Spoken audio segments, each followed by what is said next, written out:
Hi everyone, welcome to chapter 5 of Paddington Abroad. Paddington is continuing his adventures in France, and chapter 5 is called Paddington and the Pardon.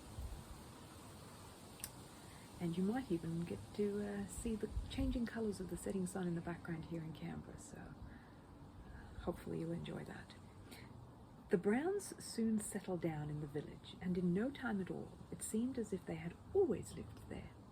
The news that a young English bear gentleman was staying at the hotel quickly spread, and Paddington was soon a popular figure in the streets, especially before going down to the beach.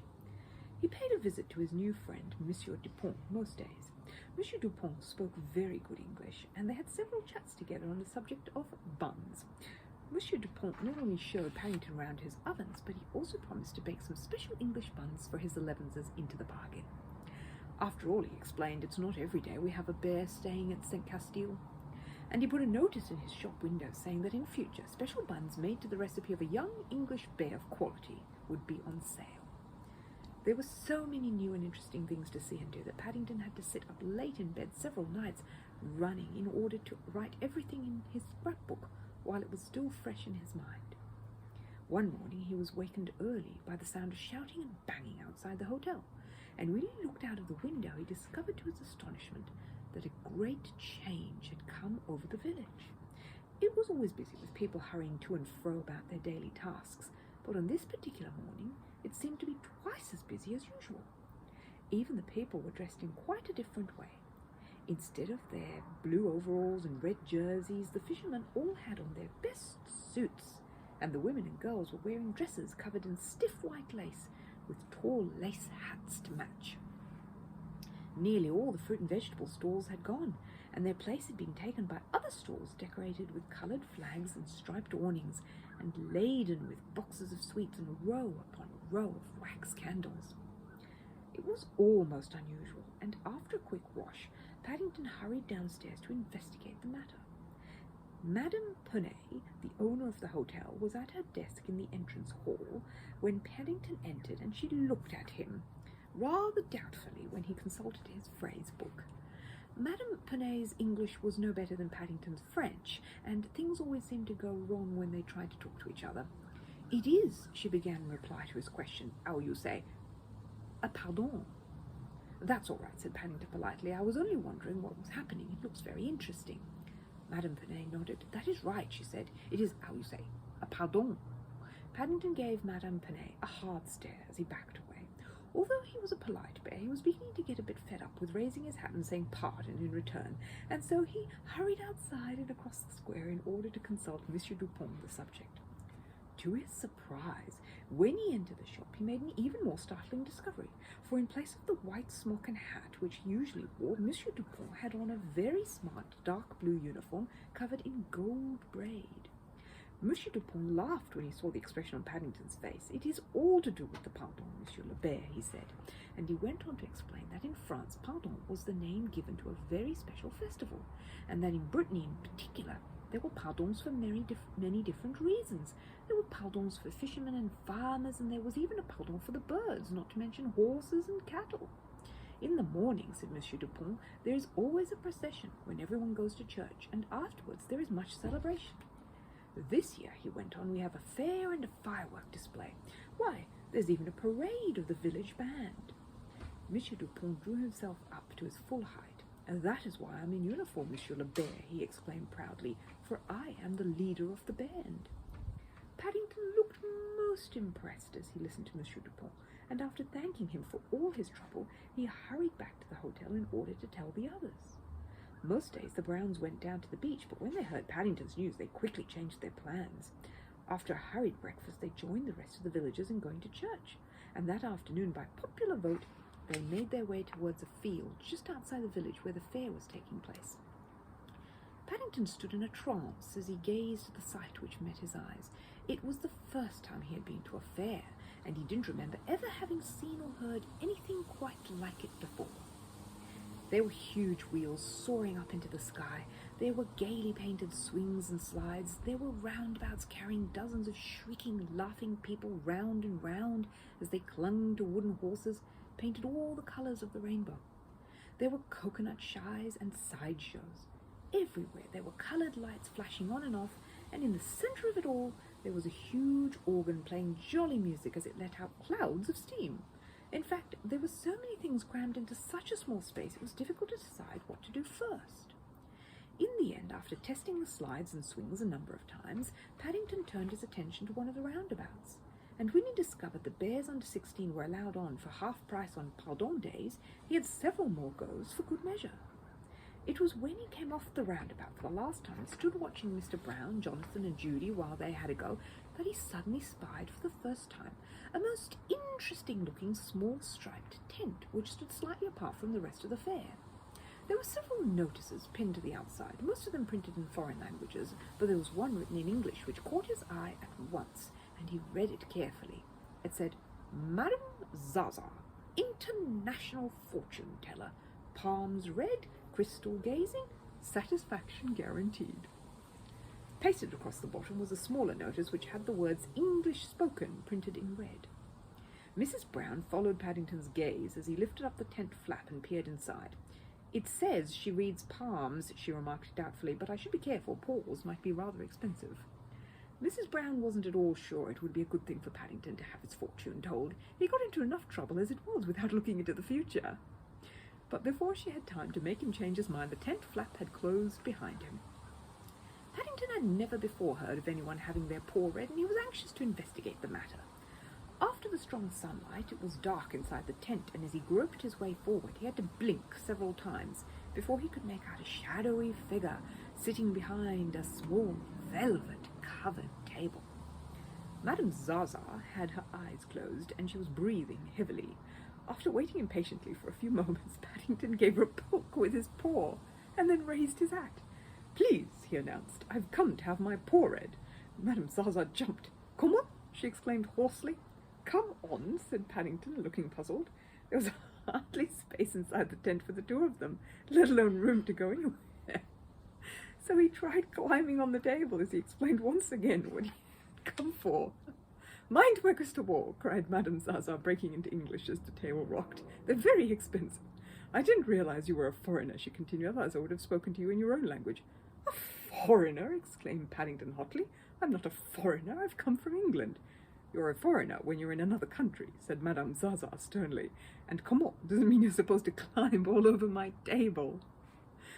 Paddington sighed as he climbed off the table. He didn't think much of French as a language. Everything seemed to have the opposite meaning to the one he was used to.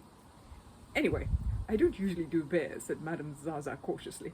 "But as you're on holiday, if you would like to cross my palm with silver, I'll see what I can do to oblige." Paddington undid his suitcase, and taking out 10 pence, passed it over Madame Zaza's outstretched hand before quickly putting it away again. Having his paw read was much cheaper than he had expected. Madame Zaza gave Paddington a startled look. "You're supposed to stop halfway and drop it in," she exclaimed. Paddington gave Madame Zaza one of his special hard stares in return before he undid his suitcase once again and handed back the 10 pence. "I don't usually take foreign coins either," said Madame Zaza, biting the 10 pence to make sure it was good. "But it seems to be all right. Let me see your paw. I'll read the lines on that first." As Paddington held out his paw, Madame Zaza took it in her hand. After staring at it disbelievingly for a moment, she rubbed her eyes and then took a magnifying glass out of her pocket. "You seem to have a very long lifeline," she said, "even for a bear. I've never seen such a thick one before, and it runs the whole length of your paw." Paddington followed her gaze with interest. "I don't think it is a lifeline," he said. "I think it's an old marmalade chunk." "An old marmalade chunk?" repeated Madame Zaza in a dazed voice. "That's right," said Paddington. "It got stuck on at breakfast. I must have forgotten to wash it off." Madame Zaza passed a trembling hand across her brow. It seemed to be getting very hot inside the tent. "Well," she said, "I certainly can't read your paw if it's covered in old marmalade peel. I'm afraid you'll have to pay extra and have the crystal ball." Paddington looked at her suspiciously as he withdrew another 10 pence from his case. He was beginning to wish he hadn't thought of having his fortune told. Madame Zaza snatched the money from him and then drew the crystal ball towards her. "First you must tell me when your birthday is," she said. "June and December," replied Paddington. "June and December?" repeated Madame Zaza. "But you can't have 2 birthdays. Nobody has more than one." "Bears do," said Paddington firmly. "Bears always have 2 birthdays." "Then that makes it more difficult," said Madame Zaza, "and I certainly can't guarantee results." She waved her hands through the air several times and then stared hard at the ball. "It says you're going on a journey," she began in a strange, distant voice. "Quite soon." She looked up at Paddington and added hopefully, "I think you ought to start right away." "I'm going on a journey," exclaimed Paddington, looking most surprised. "But I've only just been on one. I've come all the way from Windsor Gardens. Does it say where I'm going?" Madame Zaza consulted her glass once more, and as she did so, a crafty look came over her face. "No," she said, "but wherever it is, things will certainly go off with a bang." Madame Zaza had remembered the firework display that was due to take place that evening, and it seemed a very good answer to Paddington's question. But as she gazed at her crystal ball, a puzzled look gradually came over her face. After breathing on the glass, she gave it a polish with the end of her shawl. "I don't remember this ever happening before," she exclaimed excitedly. "I can see another bear." "I don't think it's another one," said Paddington as he stood on his suitcase and peered over Madame Zaza's shoulder. "I think it's me, but I can't see anything else." Madame Zaza hastily covered the crystal ball with her shawl. "It's fading," she said crossly. "I think my palm needs crossing again." "Again?" said Paddington suspiciously. "But it's only just been crossed." "Again," said Madame Zaza firmly. 10 pence doesn't last very long." Paddington looked very disappointed as he backed away from Madame Zaza, and he hurriedly dropped the tent flap before she could ask for any more money. The Browns were standing by the roundabout chatting with Monsieur Dupont when Paddington came out of the tent, and they looked up inquiringly as he hurried across to join them. "Well, dears," asked Mrs. Brown, "how did you get on?" "Not very well, Mrs. Brown," said Paddington sadly. "It mustn't be very good value. I think my lines must have been crossed." Monsieur Dupont raised his hands in sympathy. "Ah, Monsieur le Bear," he claimed, "if only our troubles could be solved by looking into a crystal ball, life would be very simple. I, too, would like to see into the future." Monsieur Dupont had a very worried look on his face, and he had just been explaining to the Browns all about a problem which had to do with the celebrations that evening. "Once a year," he said as he repeated the story for Paddington's benefit, "we have a parade of the village band, and tonight, of all nights, the man who plays the big drum has taken ill." "What a shame," said Mrs. Brown. "It must be very disappointing." "Can't you find anyone else?" asked Mr. Brown. Monsieur Dupont shook his head sadly. "They are all much too busy enjoying themselves at the fair," he said, "and already we are late for rehearsals." As he listened to the others talking, Paddington's eyes grew larger, and several times he looked over his shoulder at Madame Zaza's tent as if he could hardly believe his ears. "Perhaps I could help, Monsieur Dupont," he said excitedly when the baker had finished talking. "You, Monsieur le Bear?" said Monsieur Dupont, looking very surprised. "But what could you do?"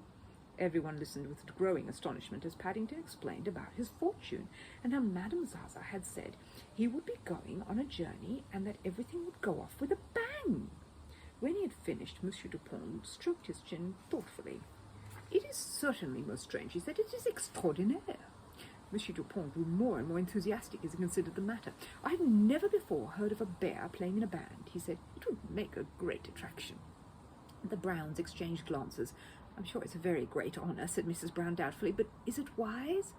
"What is a band?" cried Monsieur Dupont, waving his arms dramatically in the air, "without someone at the back who can go boom, boom, boom?" The Browns were silent. There didn't seem to be any answers to Monsieur Dupont's question. "Oh, well," said Mr. Brown, "it's your band." "In that case," said Monsieur Dupont briskly, "the matter is settled." The Browns watched anxiously as Monsieur Dupont and Paddington hurried off to start their rehearsals. The idea of Paddington becoming a member of the village band gave rise to thoughts of all sorts of awful possibilities. But as the afternoon wore on, despite their first misgivings, they became quite excited at the idea, and by the time night fell and they settled themselves on the hotel balcony in readiness for the grand march past, even Mr. Brown kept repeating how much he was looking forward to it all. In the distance they could hear the musicians tuning up their instruments, and several times there was a loud bang as Paddington tested his drum for the last time. "I only hope he doesn't make a mistake and ruin everything," said Mrs. Brown. "He's not really very musical." "If some of the banging that goes on at home is anything to go by," said Mrs. Bird, looking up from her knitting, "there's nothing to worry about." Suddenly, after a short pause, there was a great flurry of sound, and a cheer went up from the waiting villagers as the band, led by Monsieur Dupont, entered the square to the tune of a rousing march. Monsieur Dupont himself looked very impressive as he threw his stick in the air with a flourish and caught it with one hand as it came down. But the biggest cheer of all was reserved for Paddington as he came into view behind a very large drum. The news that the young English bear gentleman had stepped in at the last moment to save the day had quickly gone the rounds, and a large crowd had turned out to witness the event. Paddington felt most important when he heard the applause, and he waved his paws several times in acknowledgement, in between hitting the drum, reserving a special way for the Browns as he passed the hotel. "Well," said Mrs. Bird proudly as the band disappeared from view up the street, "that bear may only be bringing up the rear, but I thought he was better than all the rest put together." "I've managed to get some pictures," said Mr. Brown, lowering his camera, "but I'm afraid they're only back views." "You'll be able to get some front ones in a minute, Dad," said Jonathan. "I think they're on their way back." Mr. Brown hurriedly reloaded his camera as the sound of music got louder again. Having finished off the first tune with a series of loud crashes, the band had broken into another march and was heading back towards the square. "Paddington doesn't seem quite so loud now," said Mrs. Brown as she settled back into their seats. "I hope he isn't having trouble with his sticks." "Perhaps his paws are getting tired," said Judy. "Crikey!" exclaimed Jonathan, jumping up as the band came into view again. "He isn't with them anymore." "What's that?" exclaimed Mr. Brown, lowering his camera. "Not there, but he must be." The Browns peered anxiously over the edge of the balcony, and even Monsieur Dupont glanced over his shoulder several times before he brought the band to a halt in the middle of the square. But Paddington was nowhere to be seen. "That's funny," said Mr. Brown, cupping a hand to his ear as the music stopped. "I can still hear something." The others listened intently. The sound Mr. Brown had heard seemed to be coming from the far side of the village. It was getting fainter and fainter all the time, but it was definitely that of a drum. "Crumbs! I bet that's Paddington," said Judy. "He must have carried straight on by mistake when the others turned back." "We'd better go after him then," said Mr. Brown urgently. "There's no knowing where he might end up. The Browns began to look worried as the full meaning of the situation sank in. Even Paddington himself, had he been in a position to see what was going on, would have agreed that things looked rather bleak. But as it was, he plodded on his way, blissfully unaware of the turn of events. All in all, what with the fair and the band rehearsal, he had spent a most enjoyable day. But now that the first excitement of the march past was over, he was beginning to wish it would soon come to an end. To start with, the drum was much too large and heavy for his liking, and having short legs made it difficult to keep in step. The drum was strapped to his front, and during rehearsals he had been able to rest it on his suitcase, but now he was on the march, it was much higher, and he couldn't even begin to see over the top. Apart from having no idea where he was, it was getting very hot inside his duffel coat, and the jogging had made the hood fall over his ears so that he couldn't hear the other musicians. Monsieur Dupont had taken great pains to explain how important an instrument the drum was, and that even when the band stopped playing, it still had to be banged so that the others could keep in step. But as far as Paddington could make out, for the past 5 minutes it had been all drum and no band, and he was beginning to get a bit fed up. The farther along the road he went, the heavier it became, and to add to his troubles, as his knees began to sag under the weight, the duffel coat hood fell completely over his head and stayed there. Just as he was trying to make up his mind whether or not to call out for help, matters were suddenly decided for him. One moment he was plodding along the road, the next moment his foot met nothing but air. In fact, he hardly had time to let out a gasp of surprise before everything seemed to turn upside down, and before he knew where he was, found himself lying on his back with what seemed like a ton weight on top of him. Paddington lay where he was for some moments, gasping for breath, before he cautiously pulled back his duffel coat hood and peered out. To his surprise, neither Monsieur Dupont nor the rest of the band were anywhere in sight. In fact, the only things he could see at all were the moon and the stars in the sky above him. Worse still, when he tried to get up again, he found he couldn't, for the drum was resting on his stomach, and try as he might, he couldn't move it. Paddington let out a deep sigh as he lay back in the road. "Oh dear," he said, addressing the world in general. "I'm in trouble again." "What a good thing you kept on banging the drum," said Mrs. Brown thankfully. "You might have stayed there all night."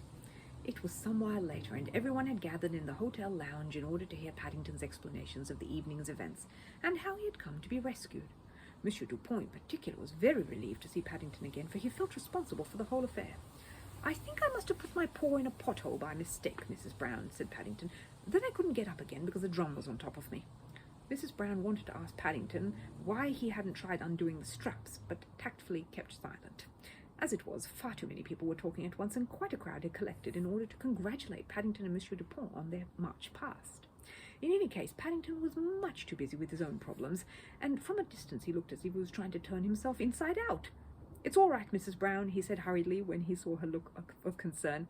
"I was only testing the lines on my paw." "Well, I hope you found something interesting after all that," said Mrs. Bird. "It looked most uncomfortable." "I'm not sure," said Paddington hopefully, "but it looked like a firework." Said Mrs. Bird darkly as a sudden whoosh came from outside, and the first rocket of the evening lit up the sky. "Sounds suspiciously like a bear's wishful thinking to me." But her words fell on deaf ears, for Paddington had already disappeared outside, closely followed by Jonathan and Judy, with Mr. Brown and Monsieur Dupont bringing up the rear. Paddington liked fireworks, and now that he had recovered from his adventure with the drum, he was looking forward to the evening display. Judging by the noise going on in the square outside the hotel, he had a feeling French fireworks might be very good value indeed, and he didn't want to miss a single moment of the fun.